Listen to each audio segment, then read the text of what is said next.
भोजन की बर्बादी। एक गांव में पिंकी नाम की लड़की रहती थी। वह पढ़ी लिखी तो बहुत थी, लेकिन भोजन की बहुत बर्बादी करती थी। वह जितना भी खाना लेती उसका आधा खा लेती और आधा फेंक देती थी। उसकी माँ उससे बहुत परेशान रहा करती थी। जब भी वह पिंकी से भोजन की बर्बादी के बारे में बात करती, तब पिंकी गुस्सा के खाना पीना ही छोड़ देती थी।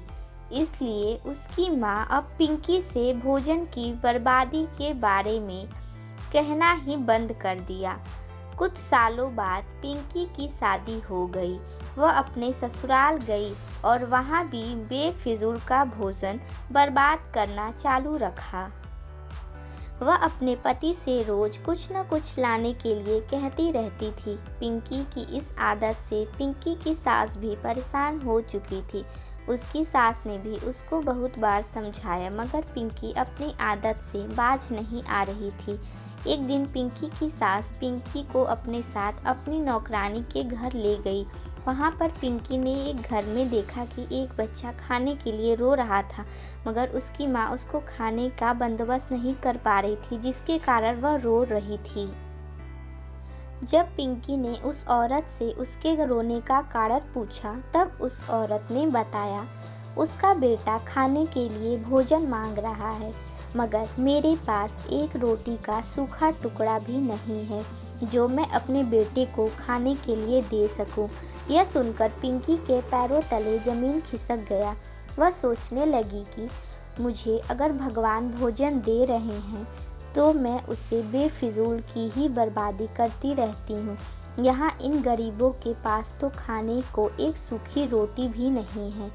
जब पिंकी घर वापस लौट कर आई, तब उसने अपनी सास को पूरी कहानी सुनाई। उसकी सास ने पिंकी से कहा, बेटी, मैं इसलिए तुमको खाने की बर्बादी करने के लिए रोकती थी, मगर तुम नहीं मानती थी। पिंकी ने अपनी सास से वादा किया कि अब वह कभी भी भोजन की बर्बादी नहीं करेगी और हमेशा उतना ही अपनी थाली में लेगी जितना वह आसानी से खा ले।